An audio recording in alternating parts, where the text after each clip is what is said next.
El maderismo fue el primero de los movimientos que conformaron la Revolución Mexicana. Este movimiento estaba dirigido por el empresario y político Francisco Madero entre los años de 1909 y 1910. Su objetivo principal era lograr la regeneración democrática de México a través del sufragio efectivo no reelección de los funcionarios públicos. El 8 de mayo de 1911, las fuerzas revolucionarias tomaron Ciudad Juárez. Esto hizo comprender a Porfirio Díaz que se estaba enfrentando a una revolución social. Para eso, el día 21 de ese mismo mes, se firmaron los convenios de Ciudad Juárez, entre los que se establecía como prioridad de la lucha maderista la renuncia de Porfirio. Pocos días después, Díaz renunció, lo que significó el triunfo de la Revolución Maderista y el término de más de 30 años de dictadura. Madero hizo su entrada triunfal el 7 de junio a la Ciudad de México y se convocaron a nuevos comicios para el 15 de octubre, en los cuales resultó ganador Francisco I. Madero como presidente de la República.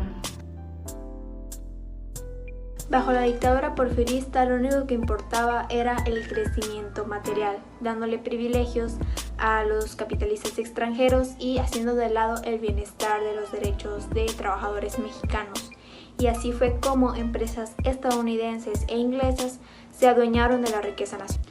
Se constituyó entonces una clase rica, que era dueña de haciendas, fábricas, casas comerciales, negocios financieros, y aparte de tener el control del poder político. Bajo la dictadura porfirista, lo único que importaba era el crecimiento material, dándole privilegios a los capitalistas extranjeros y haciendo de lado el bienestar de los derechos de trabajadores mexicanos. Y así fue como empresas estadounidenses e inglesas se adueñaron de la riqueza nacional. Algunas consecuencias de la revolución fueron 3.4 millones de vidas afectadas. No se cuenta con un número exacto de personas durante el conflicto, pero se estima que sea entre los 1 y 2 millones de personas. Acción urbana, huyendo del desorden y de la violencia en el campo, ya que la revolución fue un movimiento de mucha presencia rural. Un amplio porcentaje de la población campesina migró a las ciudades, incrementando así el nivel de vida de las ciudades, pero ocasionando en ellas desigualdad agraria. No mejoró demasiado su calidad de vida y muchos aún preferían migrar a las plantaciones en las que se les maltrataba y explotaba, pero eran mejor retribuidos. Muchos otros migrantes iban a los Estados Unidos. Actividad militar de la mujer. Muchas de las mujeres participaron activamente en el conflicto bélico, alcanzando grados de coronel, teniente o capitán, y dejando una importante manera de pensar a la mujer durante la época. Entre las mujeres que estaban podrían nombrarse a Margarita Neri, a Rosa Bobadilla, Juana Ramona de Flores o María de Jesús de la Rosa, alias la Coronela.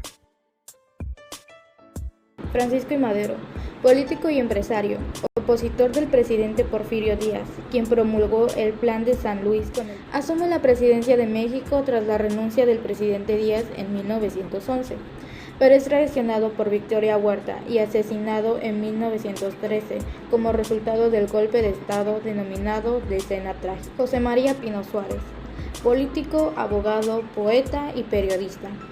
Fue gobernador de Yucatán y vicepresidente de México. En 1913 es fusilado en Lecumberri, junto con Madero durante la Decena Trágica.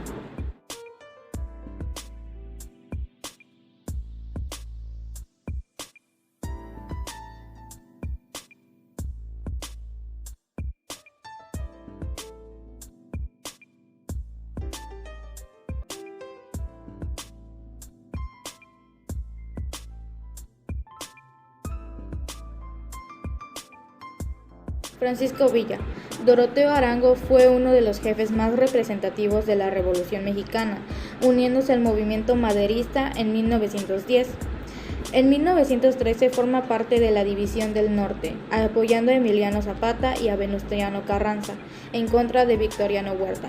Es derrotado por Álvaro Obregón y asesinado en 1923 durante el mandato de Venustiano Carranza, político, militar y empresario que decide apoyar a Madero, el cual lo designa como gobernador de Coahuila y posteriormente como el secretario de Guerra y Marina en su gabinete provisional de Ciudad Juárez. Tras el asesinato de Madero en 1903 proclama el Plan de Guadalupe, en donde desconoce al gobierno de Victoriano Huerta.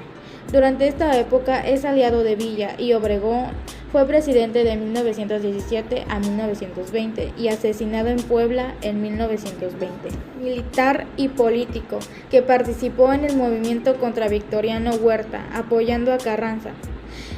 Fue presidente de México de 1920 a 1924. Durante su mandato impulsó la pacificación del país, inició el reparto de tierras y restituyó el Ministerio de Instrucción Pública bajo el nombre de Secretaría de Educación Pública, creando escuelas rurales y formando a nuevos maestros. Fue asesinado en 1928 en la Ciudad de México. Aportaciones de la Revolución. La revolución cambió drásticamente el sistema económico y social del país. Entre los cambios más significativos que tuvo son la renuncia de Porfirio Díaz el 25 de mayo de 1911, la primera elección democrática presidencial, quien Francisco I. Madero rinde protesta como presidente de México el 7 de noviembre de 1911, para culminar el periodo 1910 y 1916. La reforma agraria es un conjunto de medidas destinadas a la redistribución, propiedad y uso productivo de la tierra, promulgada el 6 de enero de 1915. También, después de varios años que inició la lucha armada, se promulgó la Constitución política que nos rige actualmente. Esta Constitución fue promulgada el 5 de febrero de 1917. La Carta Magna recoge varios de los postulados de la Revolución, como la no reelección, la creación del sindicalismo en 1918. A petición del presidente Venustiano Carranza, se crea la Confederación Regional Obrera Mexicana, CROM.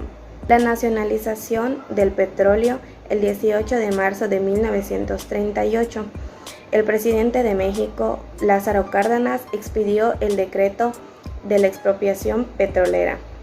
Este hecho tuvo un cambio trascendente para la economía nacional, el crecimiento de la industria energética, la manufactura y construcción.